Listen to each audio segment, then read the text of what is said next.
Dalam konspirasi ini tentulah ada di kalangan pimpinan politik dan juga peniaga-peniaga, kerana mereka takut bila saya mengambil alih kuasa, kedudukan mereka, jenayah mereka, rasuah mereka tidak mungkin terjamin.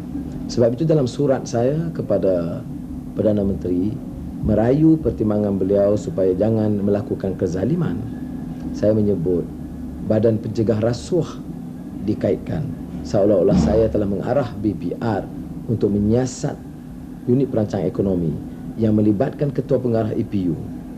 Dan memang ada siasatan dan memang ada bukti penangkapan termasuk wang tunai yang diperolehi, tetapi kes itu ditutup dan saya pula dikaitkan seolah-olah mengarahkan siasatan terhadap ketua polis negara, terhadap peguam negara dan terhadap ketua hakim negara.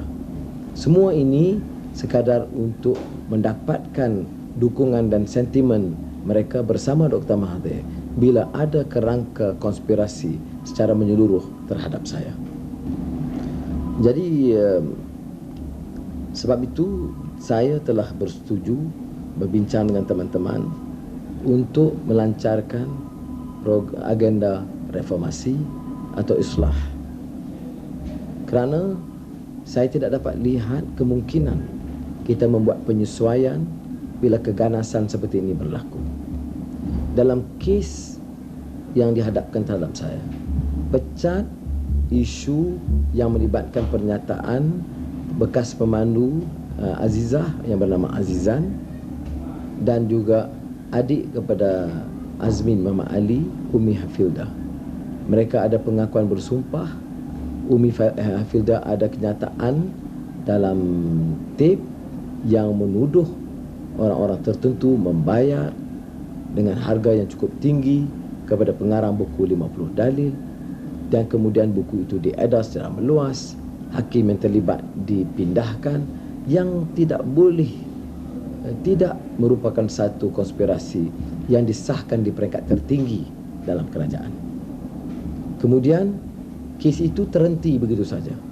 Bila saya dipecat, rupa-rupanya kes tuduhan yang lama tidak boleh dipakai. Setelah saya dipecat, barulah penangkapan baru dibuat.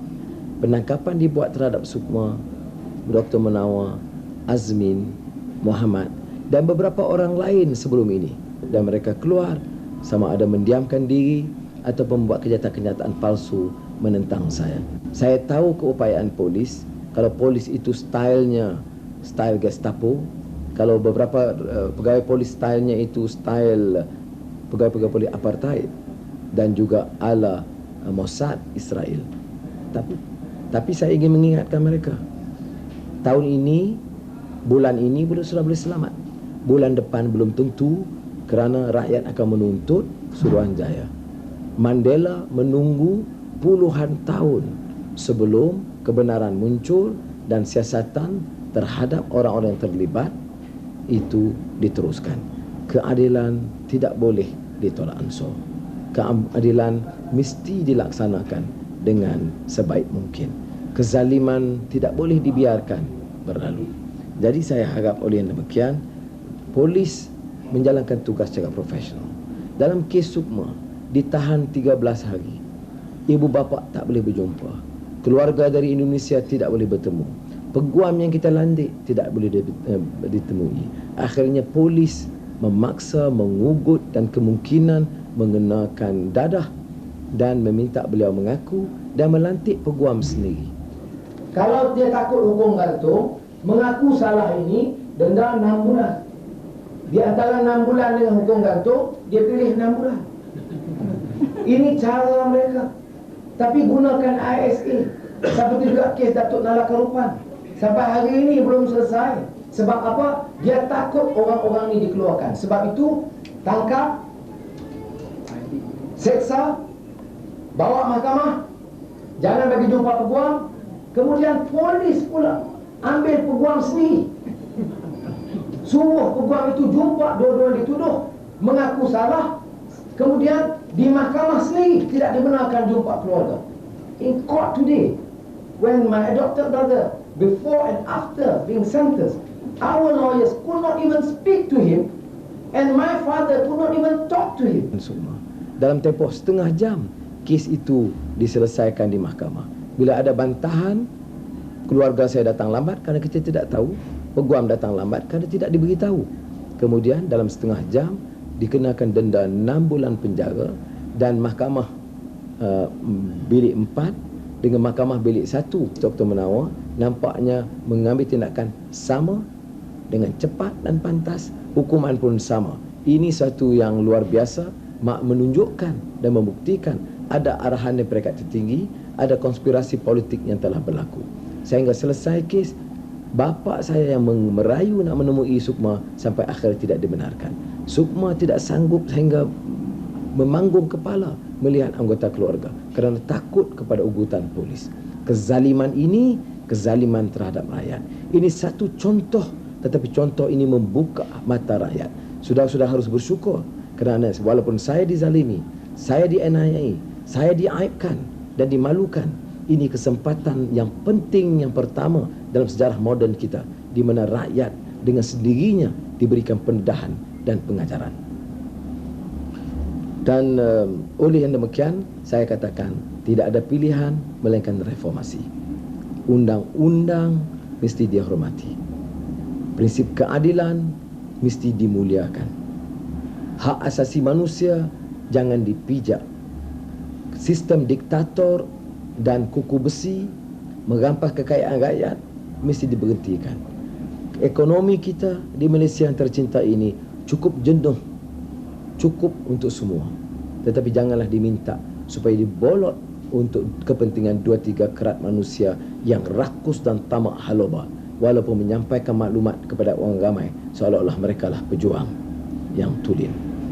Kemudian soal undang-undang, soal agama jangan diremehkan.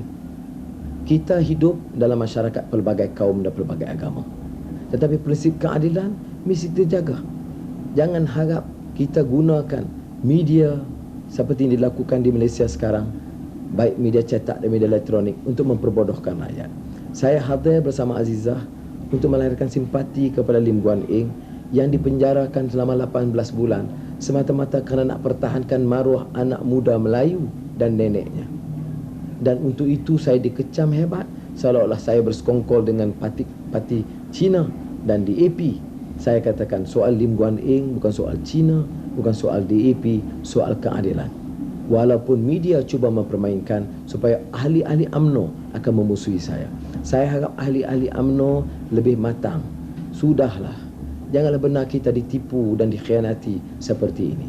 Janganlah pimpinan kita ditentukan oleh orang-orang yang rakus dan tamak haloba. Cukuplah, bukalah mata. Jangan gentar dan takut. Dan biarlah ada pendirian dalam hidup kita. Sebab itu saya katakan reformasi ini harus bermula dari kesedaran kita. Qu anfusakum wa ahlikum nara, ibda binafsika. Mula dari diri kita dengan semangat kita untuk melancarkan islah ini. Soal orang nak kaitkan dengan pengalaman negara-negara lain tidak penting. Yang cukup takut bila Presiden Soeharto berundur ialah Datuk Seri Dr. Mahathir Mohamad. Saya tahu gelisahnya. Saya tahu bagaimana dia pertahankan Soeharto habis-habisan. Saya kata Soeharto juga banyak jasa, tetapi Soeharto juga buat kesilapan besar kerana mempertahankan sistem yang tidak adil dan rasuah. Begitu juga Datuk Seri Dr. Mahathir Mohamad. Jasanya banyak, tetapi dia sudah melewati tempoh keupayaan khidmatnya.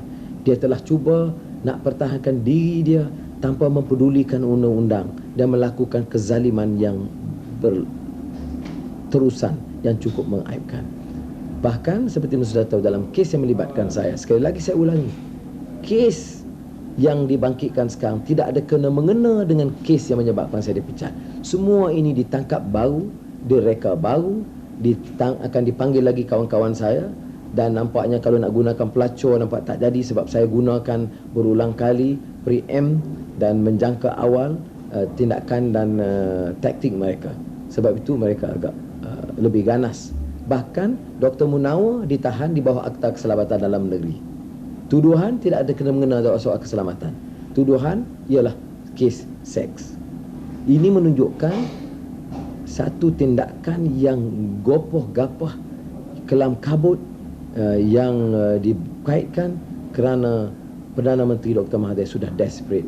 Dia sudah baca sekarang kemarahan rakyat, dan saya ingin menasihatkan dia supaya berundur cara terhormat sekarang sebelum rakyat bangun menentang dan memaksa beliau turun cara yang cukup hina sekali. Saya berdoakan kepada Allah SWT supaya rakyat dapat terus istiqamah dengan pendirian yang teguh, bahawa masyarakat Melayu, Cina, India, Iban, Kadazan, Murut, semuanya faham bahawa masa untuk perubahan adalah sekarang. Kita mesti bertindak sekarang sebelum kita dijajah oleh anak-anak bangsa yang pura-pura menjadi pemimpin kita.